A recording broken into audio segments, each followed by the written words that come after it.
Welcome to all of you.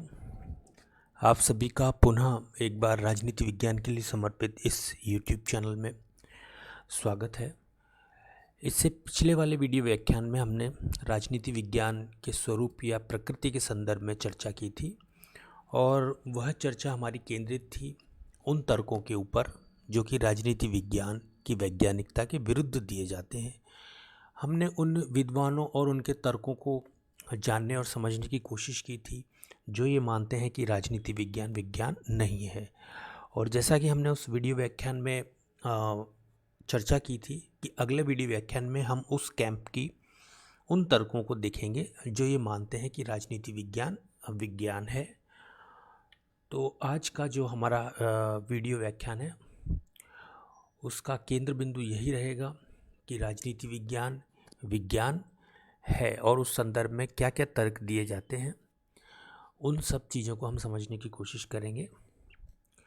तो video की शुरुआत करते हैं और साथ में अंत में हम ये भी जानने की कोशिश करेंगे, एक निष्कर्ष तक पहुंचने की कोशिश करेंगे कि वास्तव में राजनीति विज्ञान की क्या प्रकृति है और उसका क्या स्वरूप है और कला के रूप में राजनीति विज्ञान की क्या स्थिति है, ये भी हमारे अध्ययन का केंद्र बिंदु होगा।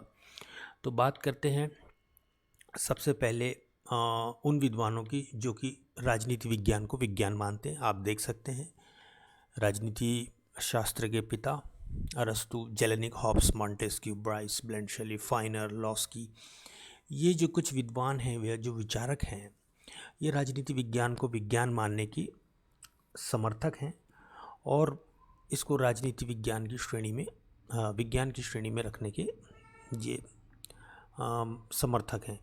अब हमने पिछले वीडियो व्याख्यान में इस बात को देखा था कि किस कसौटी के आधार पर राजनीति विज्ञान को विज्ञान नहीं माना गया। तो वहाँ पर हमने विज्ञान की जो परिभाषा देखी थी उसकी एक प्रमुख विशेषता ये थी कि उसमें कार्य कारण संबंध की बात की गई थी। किंतु ये जो विद्वान हैं या ये जो कैंप के समर्थक हैं, उनके लिए विज्ञान क्या है, तो यहाँ पर हमें देखने को मिलता है कि विज्ञान के प्रति उनका जो दृष्टिकोण है वो थोड़ा सा विज्ञान न मानने वालों के तुलना में अलग है। उसको हम देखने की कोशिश करते हैं कि वास्तव में राजनीति विज्ञान को विज्ञान की श्रेणी में रखने वाले विद्वान वास्तव में विज्ञान का क्या अर्थ लेते हैं या उस किस ज्ञान को वो विज्ञान की श्रेणी में रखते हैं। तो उनकी कुछ परिभाषाएं हैं, उसमें से कुछ हमने यहाँ पर अंकित की है, आप देख सकते हैं।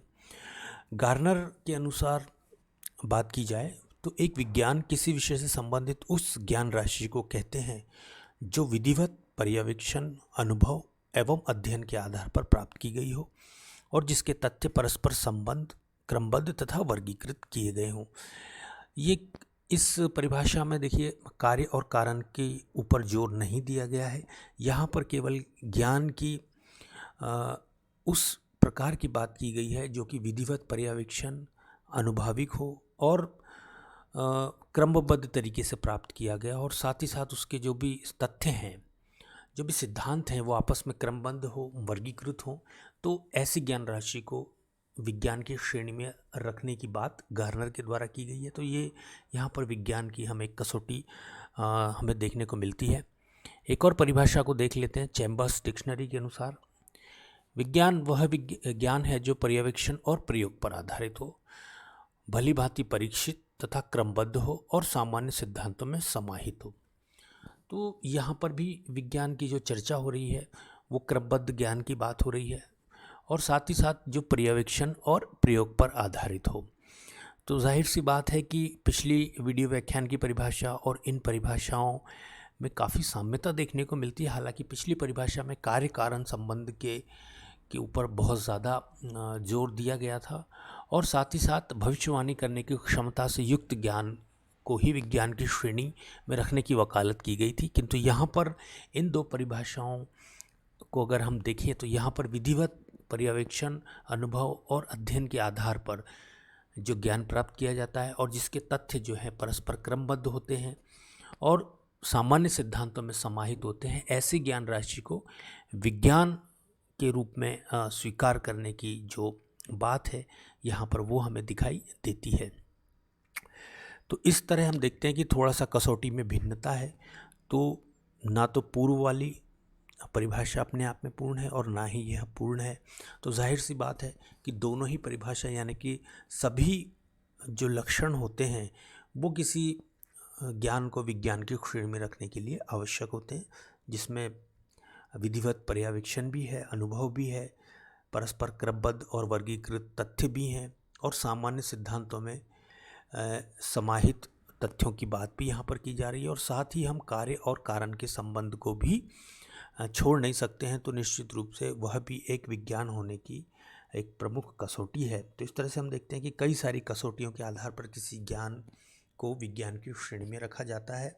तो आगे हम जायज़ा लेंगे कि राजनीति विज्ञान के विज्ञान होने के पक्ष में क्या क्या तर्क दिए जाते हैं और उन तर्कों के विश्लेषण के पश्चात हम एक निष्कर्ष तक पहुंचने की कोशिश करेंगे कि वास्तव में राजनीति विज्ञान विज्ञान है भी अथवा नहीं है, और है तो किस श्रेणी का है। तो देखते हैं वो क्या ऐसे तर्क हैं जो कि राजनीति विज्ञान के विज्ञान होने के पक्ष में दिए जाते हैं। सबसे पहला तर्क यहाँ पर हमने अंकित किया है कि राजनीति विज्ञान का जो ज्ञान है वो क्रमबद्ध तथा व्यवस्थित है। दूसरा तर्क है अध्ययन सामग्री की प्रकृति में स्थायी एवं एकरूपता। तीसरी जो तर्क की बात की जाए तो सर्वमान्य तथ्य इसमें पाए जाते हैं। चौथे तर्क की बात करें तो कार्य और कारण में पारस्परिक संबंध, जो कि हमारे पिछले वीडियो व्याख्यान में जो विज्ञान की परिभाषा के रूप में हमने अंकित किया था, वो भी विशेषता यहाँ पर राजनीति विज्ञान के पक्ष में रखी गई है। पर्यवेक्षण एवं परीक्षण राजनीति विज्ञान में संभव हैं। और अंतिम तर्क की बात करें तो भविष्यवाणी की क्षमता से भी ये विज्ञान या ज्ञान युक्त है।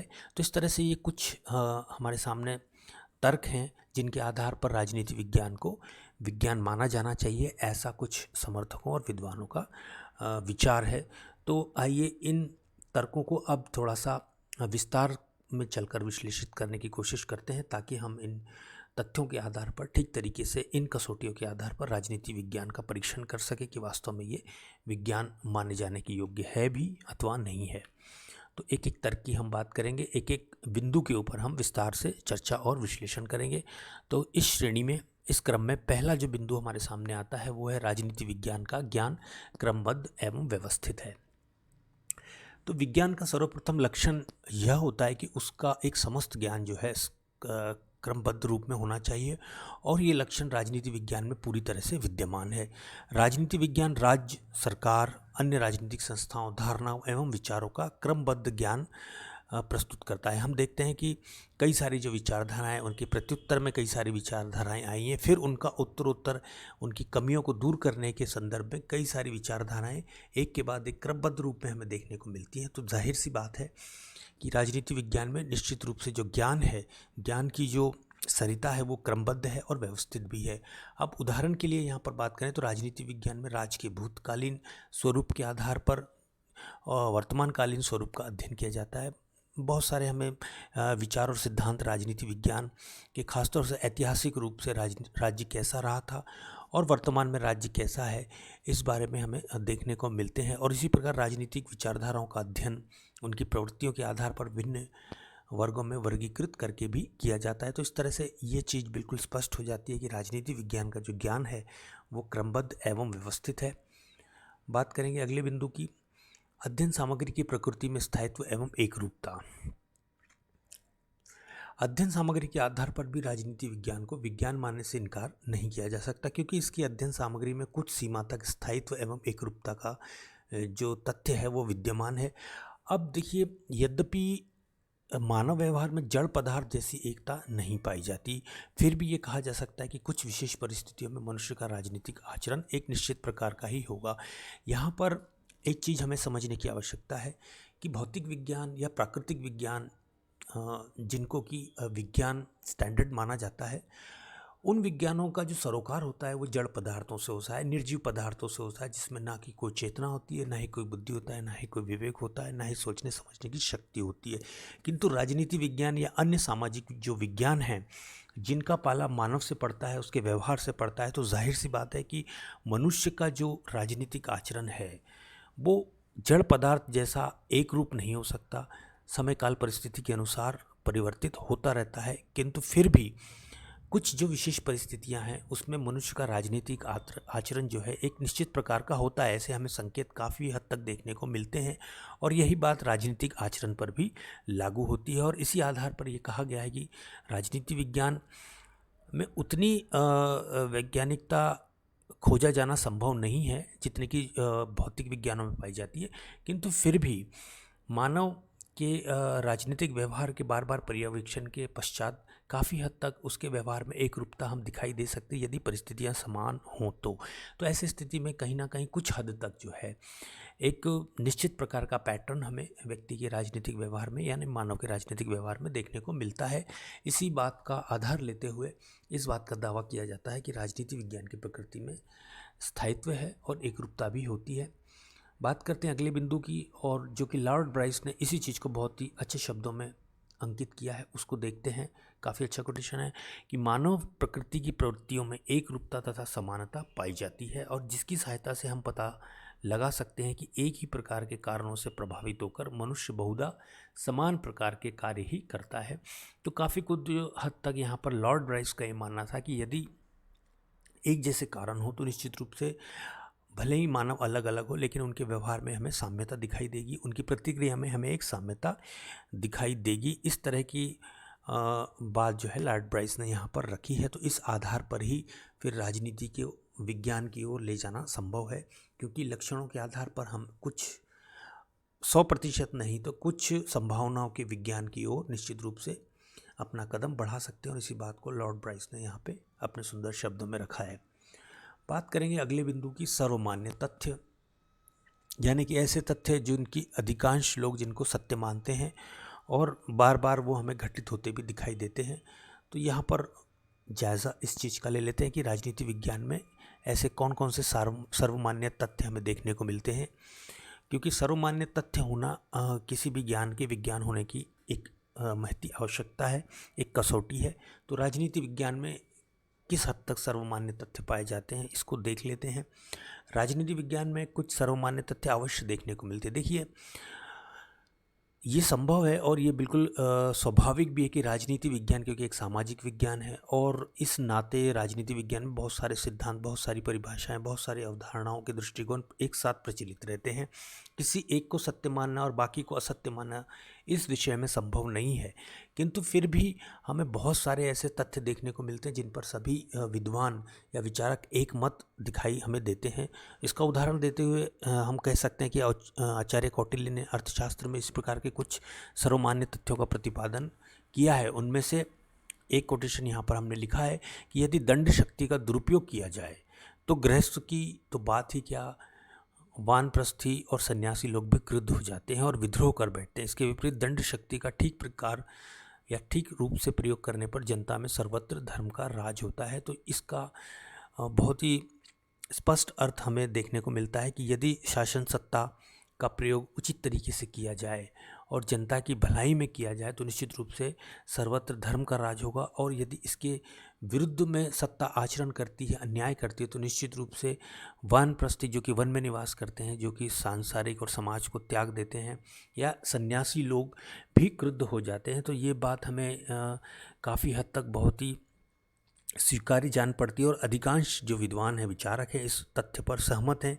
कि जहाँ भी सत्ता जनता के हित में कार्य करती है वहाँ पर निश्चित रूप से ऐसी सत्ता को समर्थन मिलता है और वो हमेशा बनी रहती है और उसे समर्थन लगातार मिलता रहता है। किंतु जहाँ भी सत्ता शक्ति के प्रभाव में अपने अधिकारों का दुरुपयोग करती है तो निश्चित रूप से देर सवेरे जनता जो है इसके प्रति विद्रोह कर ही बैठती है।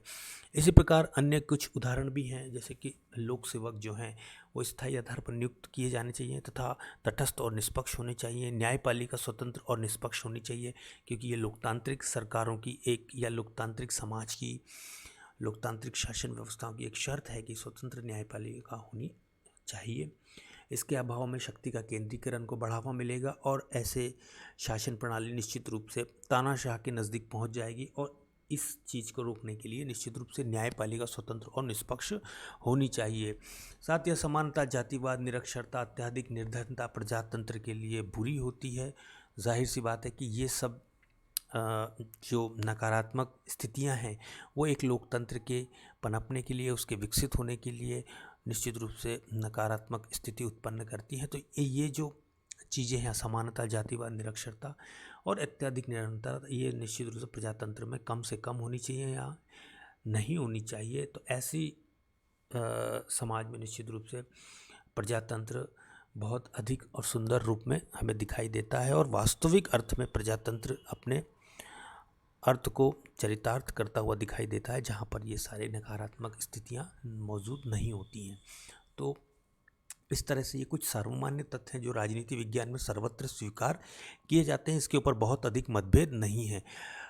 इसके अतिरिक्त राजनीति विज्ञान में जो सहमति का अभाव है, देखिए ये बहुत महत्वपूर्ण बिंदु है कि जो सहमति हमें असहमति देखने को मिलती है, या दूसरे शब्दों में कहें तो सहमति का जो अभाव हमें देखने को मिलता है, उसका कारण देश काल के अनुसार परिवर्तित होने वाली मानवीय प्रकृति और संबंधित विचारों की भावनाओं का ही भेद है। तो निश्चित रूप से मानवीय प्रकृति परिवर्तनशील है, देश काल के अनुसार और अपने हितों के अनुसार भी परिवर्तित हो सकती है। तो जाहिर सी बात है, राजनीति में असहमति होना स्वाभाविक है। ये एक नकारात्मक या अस्वीकार्य स्थिति नहीं है, बल्कि इसको स्वाभाविक रूप से स्वीकार किया जाना चाहिए, क्योंकि असहमति ही राजनीति को जन्म देती है। तो निश्चित रूप से असहमति का होना कहीं भी इस विषय को विज्ञान होने के अधिकार से वंचित नहीं कर सकता।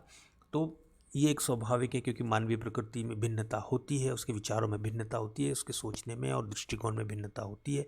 तो ऐसी स्थिति में इसी असहमति से राजनीति का जन्म होता है और इसीलिए असहमति राजनीति विज्ञान में स्वाभाविक है। तो ये कुछ सर्वमान्य तथ्य थे जो कि राजनीति विज्ञान में पाए जाते हैं और इसमें अधिक मतभेद नहीं है। और जहाँ भी मतभेद है, जहाँ भी असहमति है, तो निश्चित रूप से ये राजनीति विज्ञान जैसे विषय में स्वाभाविक है, या अन्य सामाजिक विज्ञानों के लिए भी उतनी ही स्वाभाविक है, क्योंकि ये सभी मानव के व्यवहार पर आधारित हैं, उसके सामाजिक व्यवहार का अध्ययन करते हैं। तो ये असहमति होना स्वाभाविक है। बात करेंगे अगले बिंदु की, कार्य और कारण में पारस्परिक संबंध। इससे पूर्व के वीडियो व्याख्यान में जिसमें कि हमने उन तर्कों को देखा था जो ये मानते थे कि राजनीति विज्ञान नहीं है, वहाँ पर जो परिभाषा हमने विज्ञान की देखी थी उसमें कार्य और कारण में पारस्परिक संबंध की बात की गई थी। तो निश्चित है कि एक विज्ञान होने के लिए ये होना आवश्यक है, इस संबंध का स्पष्ट होना आवश्यक है। बात करते हैं राजनीति विज्ञान में पदार्थ विज्ञान यानी कि भौतिक विज्ञानों की तरह स्पष्ट रूप से कार्य कारण में प्रत्यक्ष संबंध स्थापित नहीं किया जा सकता, या बहुत मुश्किल होता है पिन पॉइंट करना कि कोई घटना किस कारण से घटित हुई है। खासतौर से सामाजिक और राजनीतिक घटनाएं के कारण को पिन पॉइंट कर पाना बहुत ही मुश्किल होता है, परंतु ये असंभव नहीं है। और फिर भी कुछ घटनाओं के अध्ययन से कुछ सामान्य परिणाम आसानी से निकाले जा सकते हैं। कुछ उदाहरण इसके संदर्भ में दिए जा सकते हैं, जैसे अगर शासक जनता पर अत्याचार करे तो देर सवेरे जनता ऐसे शासक को उखाड़ सकती है। दूसरा, सत्ता का विकेंद्रीकरण काफ़ी हद तक जनता में असंतोष और विरोध को कम करने में सहायक होता है, जबकि केंद्रीकरण इसके विपरीत परिणाम उत्पन्न करता है। तो जाहिर सी बात है कि ये कार्य और कारण यहाँ पर काफ़ी स्पष्ट रूप से हमें दिखाई देते हैं और निश्चित रूप से ऐसे कुछ सामान्य परिणाम अवश्य निकाले जा सकते हैं। इसलिए इस बात को पूर्णतः अस्वीकार कर देना कि राजनीति विज्ञान में कार्य कारण संबंध नहीं प्राप्त हो सकते या मिलना असंभव है, ये स्वीकार्य नहीं है। निश्चित रूप से कहीं ना कहीं बहुत सारी गुंजाइश और बहुत सारी ऐसी घटनाएं हैं जिनमें हम कार्य और कारण में संबंध को ढूंढ सकते हैं। हालांकि पिन पॉइंट करना मुश्किल है, लेकिन काफ़ी हद तक हम संभावनाएं जता सकते हैं और उन संभावनाओं को अपने तर्कों के आधार पर और कुछ वैज्ञानिक प्रमाणों के आधार पर साबित भी कर सकते हैं। इसलिए राजनीति विज्ञान में ये कह देना कि कार्य कारण संबंध खोज पाना संभव है, ये थोड़ा सा अस्वीकार्य है। तो निश्चित रूप से प्रयास करने पर ये संबंध खोजा जा सकता है। अब देखिए, लोकतंत्र में जनमानस की भावना और इच्छा और उसकी मांग का सम्मान न करना निश्चित रूप से चुनाव में सत्ताधारी दल का पराजय का एक कारण बनता है। तो बहुत बार किसी दल के सत्ता से बाहर होने के पीछे जो कारण होते हैं, निश्चित रूप से कहीं ना कहीं ये उसकी जनमानस की भावना और उनकी इच्छा और उनकी मांग का सम्मान ना करना, ये एक कारण काफ़ी स्पष्ट रूप से उभर कर आता है। और इसी तरह से कई सारे जो घटनाएं हैं राजनीति विज्ञान में, उनके कार्य कारण संबंध खोजे जा सकते हैं। हालांकि 100% निश्चितता से ये बात को नहीं कहा जा सकता, लेकिन काफ़ी हद तक हम संभावनाएं व्यक्त कर सकते हैं। यही हमने यहाँ पर अंकित किया है कि यद्यपि ये कार्य कारण इतना स्पष्ट नहीं होता और परिस्थिति के कारण उनमें हमें मात्रात्मक बदलाव भी देखने को मिलते हैं, किंतु फिर भी राजनीति विज्ञान में कार्य कारण खोजे जा सकते हैं। तो इस आधार पर भी कई सारे विद्वान ये मानते हैं कि राजनीति विज्ञान में ये संभव है। मुश्किल है, पिन पॉइंट करना मुश्किल होता है, एग्जैक्ट कारण ढूंढना मुश्किल होता है, लेकिन काफ़ी हद तक संभावनाएं व्यक्त की जा सकती हैं। तो इस आधार पर राजनीति विज्ञान को विज्ञान होने की श्रेणी से खारिज करना उचित जान नहीं पड़ता। बात करते हैं अगले बिंदु की, पर्यवेक्षण एवं परीक्षण संभव। राजनीति विज्ञान के विज्ञान होने के विरुद्ध में ये तर्क दिया गया था कि इसमें परीक्षण संभव नहीं है। तो यहाँ पर इस बात को हमने रेखांकित करने की कोशिश की है कि यद्यपि राजनीति विज्ञान में पर्यवेक्षण तथा परीक्षण पदार्थ विज्ञानों से काफ़ी हद तक अलग होते हैं, उस तरह से हम प्रयोग नहीं कर सकते जिस तरह से भौतिक विज्ञान करते हैं, क्योंकि उनका सरोकार जो है निर्जीव वस्तुओं से होता है और उनको हम प्रयोगशाला में कई बार उनके आधार पर प्रयोग कर सकते हैं, किंतु इस तरह का प्रयोग जो है हम राजनीति विज्ञान में या अन्य सामाजिक विज्ञानों में भी नहीं कर सकते। और लेकिन ये बात काफ़ी हद तक सही है कि पर्यवेक्षण के आधार पर राजनीति विज्ञान में कई सारे निष्कर्षों को प्राप्त किया जा सकता है, संभावनाओं को व्यक्त किया जा सकता है। कई सारी संभावनाएं हमने पिछले स्लाइड में अंकित भी की हैं। पर्यवेक्षण के आधार पर भी इस बात को कहा जाता है कि लोकतंत्र को एक सार्वभौमिक शासन के प्रतिमान के रूप में अब स्वीकार किया जा चुका है, क्योंकि ये देखा गया है कि यह जो लोकतांत्रिक ढांचा है वो लगभग हर देश में सफल हुआ है। कमोवेश कुछ राष्ट्रों को अगर छोड़ दिया जाए तो अधिकांश विश्व के राष्ट्रों में जो है लोकतंत्र को एक सार्वभौमिक शासन के प्रतिमान के रूप में अब स्वीकार कर लिया गया है। अब इस तरह से राज्य के कार्यक्षेत्र के आधार पर भी लोक कल्याणकारी राज्य की संकल्पना जो है वो पर्यवेक्षण पर ही आधारित है। तो ये कई राष्ट्रों में देखा गया है कि एक पूंजीवादी रूप लिए हुए और साथ में लोक कल्याणकारी राज्य की जो संकल्पना है, इस तरह से एक मिश्रित रूप हमें देखने को जो मिलता है, विश्व के अधिकांश राष्ट्रों में यही मॉडल अब फॉलो किया जाने लगा है। तो ये जो चीज़ है, ये जो मॉडल है, ये हमने पर्यवेक्षण के आधार पर ही विकसित किया है। तो इस तरह से ये स्पष्ट होता है कि राजनीति विज्ञान में पर्यवेक्षण संभव है। लॉर्ड ब्राइस ने अपनी पुस्तक आधुनिक प्रजातंत्र यानी कि मॉडर्न डेमोक्रेसी और मॉन्टेस्क्यू ने अपनी पुस्तक स्पिरिट ऑफ लॉ में इसी पद्धति के आधार पर पर्यवेक्षण का प्रयोग किया है।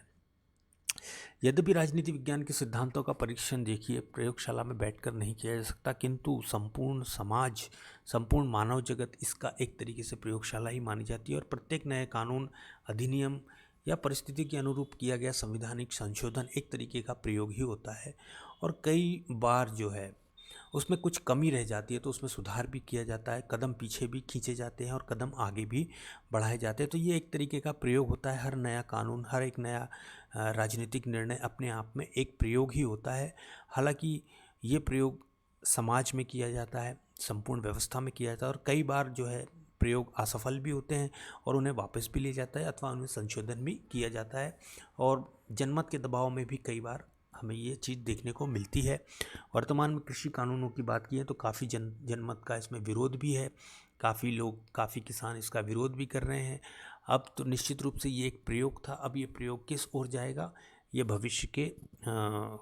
भविष्य में छुपा हुआ है, किंतु ये देखा जा सकता है कि एक तरीके का परीक्षण था और निश्चित रूप से इसमें सुधार की गुंजाइश रहती है।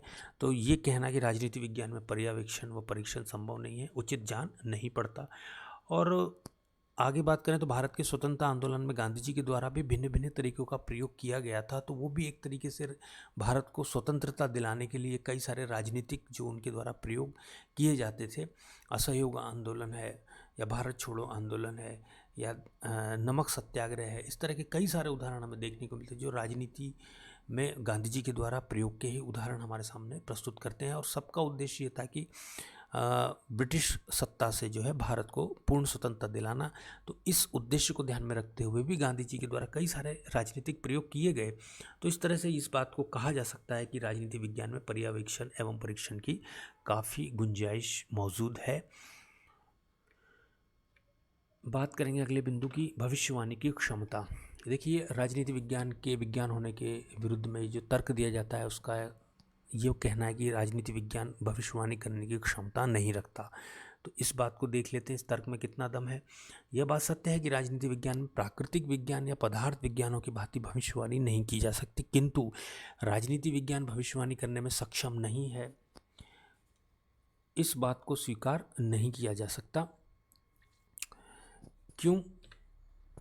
कि राजनीति विज्ञान में भी देखिए भविष्यवाणी करने की क्षमता है। डॉक्टर फाइनर ने इस चीज़ को स्पष्ट करते हुए कहा है कि राजनीति में निश्चितता पूर्व भविष्यवाणी नहीं की जा सकती, लेकिन संभावनाओं के रूप में भविष्यवाणी की गुंजाइश हमेशा बनी रहती है। और यदि मात्र भविष्यवाणी की क्षमता को ही विज्ञान होने की कसौटी मान लिया जाए तो कई प्राकृतिक विज्ञान विज्ञान की श्रेणी से बाहर हो सकते हैं। तो बहुत अच्छी बात यहाँ पर डॉक्टर फाइनर कहते हैं कि केवल विज्ञान होने के लिए भविष्यवाणी की क्षमता से युक्त होना ही आवश्यक नहीं है, क्योंकि इस आधार पर कहा जाए तो कई सारे प्राकृतिक विज्ञान जैसे कि मौसम विज्ञान है, ऋतु विज्ञान है, इनकी भविष्यवाणी भी कई बार गलत साबित होती हैं। तो ऐसी स्थिति में केवल भविष्यवाणी करने की क्षमता यानी कि सटीक भविष्यवाणी करने की क्षमता ही विज्ञान का आधार नहीं हो सकती। और इस आधार पर भी बात करें तो राजनीति विज्ञान में निश्चित रूप से हम संभावनाओं को व्यक्त कर सकते हैं और संभावनाओं के रूप में भविष्यवाणियाँ करने की क्षमता निश्चित रूप से राजनीति विज्ञान में पाई जाती हैं। यही चीज़ हमने अगली स्लाइड में लिखी है, अगले बिंदु पे लिखी है कि उदाहरण देते हुए हमने लिखा है कि मौसम विज्ञान के द्वारा की गई भविष्यवाणियाँ भी कई बार परिस्थितियों के परिवर्तित होने पर गलत साबित होती हैं। तो वस्तुस्थिति यह है कि राजनीति विज्ञान में सामान्य निष्कर्ष, पर्यवेक्षण और कार्यकारण इन जैसी संभावनाएं खोजी जाती हैं और ऐसी राजनीति विज्ञान में भविष्यवाणी की संभावनाएं भी निहित होती हैं। तो निश्चित रूप से राजनीति विज्ञान में सामान्य निष्कर्ष जो है पर्यवेक्षण के आधार पर निकाले जाते हैं और ये काफ़ी हद तक संभावनाओं को व्यक्त करते हैं और इन्हीं संभावनाओं के आधार पर फिर भविष्यवाणी करने की क्षमता भी राजनीति विज्ञान अपने आप में प्राप्त कर लेता है। तो इस आधार पर राजनीति विज्ञान को विज्ञान ना मानना बिल्कुल उचित जान नहीं पड़ता, क्योंकि कहीं ना कहीं राजनीति विज्ञान में भी संभावनाएं हैं और संभावनाओं के आधार पर भविष्यवाणी करने की क्षमता भी विद्यमान है।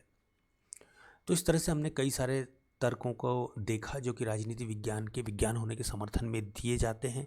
अब बात करते हैं निष्कर्ष की। तो निष्कर्ष के रूप में कहा जा सकता है कि राजनीति विज्ञान एक अनिश्चित एवं संभावना का विज्ञान है, यानी कि राजनीति विज्ञान विज्ञान नहीं है, इस तथ्य को नहीं माना जा सकता, इस चीज़ को नहीं स्वीकार किया जा सकता। हालांकि इस चीज़ को हमें स्वीकार करना पड़ेगा कि राजनीति विज्ञान 100% साइंस नहीं है, 100% निष्कर्ष देने वाला विज्ञान नहीं है। हाँ, ये अनिश्चित है और संभावना का विज्ञान है। तो इसमें 100% सिद्धांत या भविष्यवाणी नहीं की जा सकती, लेकिन निश्चित रूप से संभावनाएं व्यक्त की जा सकती हैं और जितनी अधिक मात्रा संभावनाओं की होगी, जितनी निश्चितता उसमें होगी, तो ये उतना ही उसके विज्ञान के करीब माना जाएगा। अब बात कर लेते हैं इसके ये हमने क्योंकि इसको निष्कर्ष के रूप में यहाँ पे अंकित कर दिया है कि यह अनिश्चित एवं संभावनाओं का विज्ञान है। इसमें निश्चित चीज़ें नहीं होती, लेकिन फिर भी संभावनाओं का काफ़ी स्कोप इसमें क्षेत्र होता है। तो इसको थोड़ा सा और विस्तार से देख लेते हैं कि राजनीति विज्ञान एक सामाजिक विज्ञान होने के नाते सामाजिक एवं राजनीतिक जीवन की जटिल समस्याओं से संबंधित है। अब भौतिक विज्ञान के समान निर्जीव पदार्थों से इसका संबंध नहीं है। तो ऐसी स्थिति में सामाजिक एवं राजनीतिक जीवन की जो घटनाएं होती हैं वो कई सारे कारणों का प्रभाव लिए हुए होती हैं, कई सारे कारण उसमें मिश्रित होते हैं। तो ऐसी स्थिति में निश्चिततापूर्वक कुछ कह पाना, जैसे कि भौतिक विज्ञानों में निर्जीव पदार्थों के संदर्भ में कहा जाता है, सामाजिक विज्ञानों में संभव नहीं है, इसलिए ये एक अनिश्चितता का विज्ञान है। बात करते हैं दूसरे बिंदु की कि राजनीति विज्ञान की जो अध्ययन वस्तु या केंद्रीय विषय है वो मनुष्य है और मनुष्य का जो स्वभाव है वो विवेकशील, वो परिवर्तनशील होता है, उसमें सोचने समझने की क्षमता होती है, चेतना होती है। तो ऐसे में निश्चित सिद्धांतों का निर्माण करना निश्चित रूप से कठिन होता है, क्योंकि उसका व्यवहार किस कारण से किस हद तक परिवर्तित हो जाएगा ये कहना बड़ा मुश्किल कार्य है। अब भौतिक विज्ञान के विषय में स्थायी जो विषय होते हैं वो स्थायी प्रकृति वाले होते हैं। चुंबकत्व का जो व्यवहार है या प्रकाश का जो व्यवहार है अथवा विद्युत का जो व्यवहार है और उसके जो गुण हैं, उसकी जो विशेषताएं हैं वो अपरिवर्तनशील रहती हैं।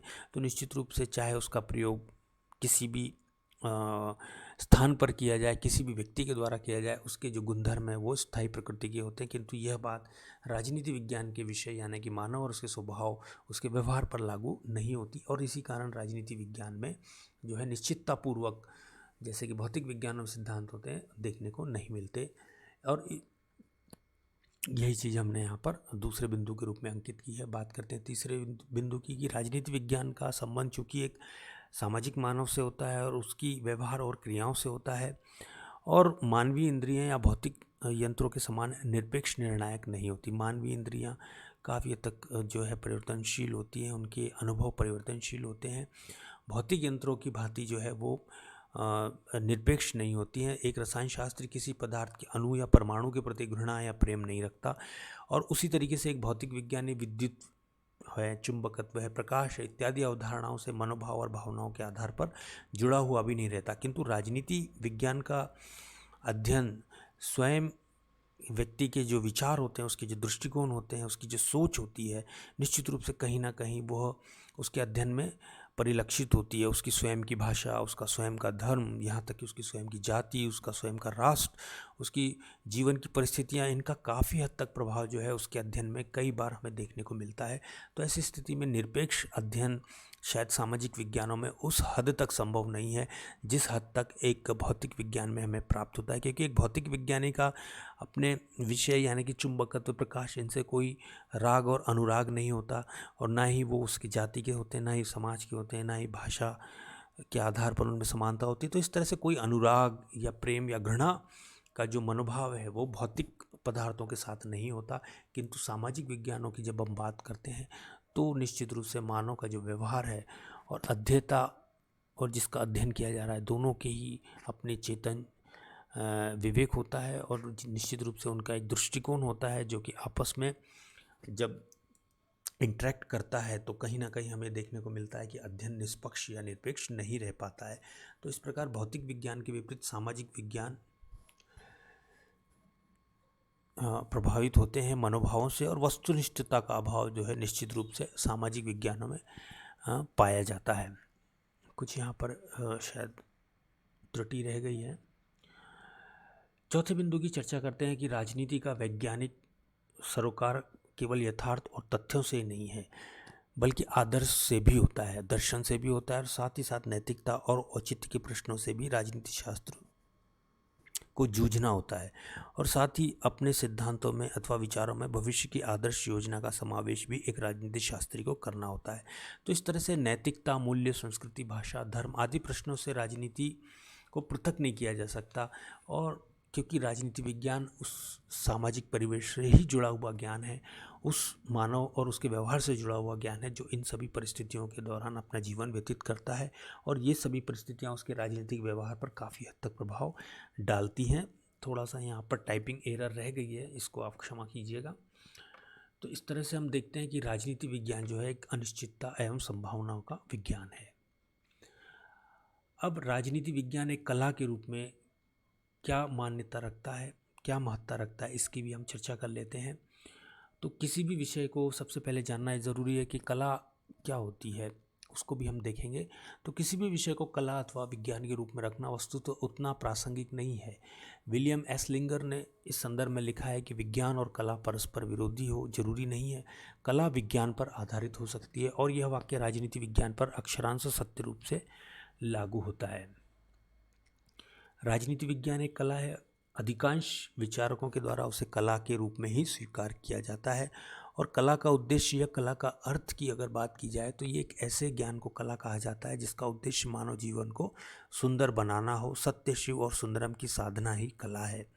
तो निश्चित रूप से राजनीति विज्ञान शासन की एक कला के रूप में हमारे सामने आता है, जिसका उद्देश्य है सामाजिक मानव के जीवन को सुरक्षित और खुशहाल बनाना, और ऐसी परिस्थितियों को उत्पन्न करना जिसमें प्रत्येक व्यक्ति अपना अधिकतम विकास कर पाए।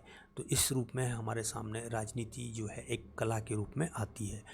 अब ब्लंट शैली जैसे विद्वान का भी यही कहना है कि राज्य का संचालन किस रूप में हो, क्रियात्मक दृष्टि से वह कैसा व्यवहार करे, राजनीति में इन समस्त बातों का प्रतिपादन होता है। अतः उसके अनुसार राजनीति से विज्ञान की अपेक्षा कला का बोध अधिक होता है। तो ये ब्लंट शैली का कहना है कि राजनीति विज्ञान कला के रूप में ही अधिक सार्थकता रखती है, क्योंकि उसका उद्देश्य मानव जीवन को सुंदर, खुशहाल और सुरक्षित बनाना है। तो अंततः ये कहा जा सकता है कि राजनीति विज्ञान एक उच्च कोटि की कला है, परंतु साथ ही अध्ययन विधियों में उसकी वैज्ञानिकता का समावेश भी है। वस्तुतः राजनीति विज्ञान एक विज्ञान और कला दोनों का ही संगम है, और कैटरीन और लॉसवेल जो है, यहाँ थोड़ा सा एरर हो गई है, दोनों ही उसे कला, विज्ञान और दर्शन का अनुपम संगम मानते हैं। तो निष्कर्ष ये कहा जा सकता है कि राजनीति विज्ञान में विज्ञान के गुण भी हैं और कला के गुण भी है। हालांकि उसका जो गुणों की मात्रा है वो कला की तरफ ज़्यादा है, किंतु फिर भी अंततः निष्कर्ष के रूप में ये कह सकते हैं कि राजनीति विज्ञान कला विज्ञान और दर्शन का एक अनुपम संगम है। और कैटलिन और लॉस वेल दोनों ही उसे कला विज्ञान और दर्शन का अनुपम संगम मानते हैं। तो इस तरह से हमने इस वीडियो व्याख्यान के माध्यम से राजनीति विज्ञान की प्रकृति और उसके स्वरूप को 2 वीडियो व्याख्यानों के माध्यम से समझने की कोशिश की। समस्त बिंदु हमने इसमें अंकित करने की प्रयास भी किया है। फिर भी अगर आपके कोई सवाल हो तो निश्चित रूप से आप यूट्यूब के नीचे इस वीडियो व्याख्यान के नीचे जो कमेंट बॉक्स है वहाँ पर पूछ सकते हैं। तो वीडियो में बने रहने के लिए बहुत बहुत धन्यवाद। उम्मीद है आपको ये वीडियो पसंद आया होगा।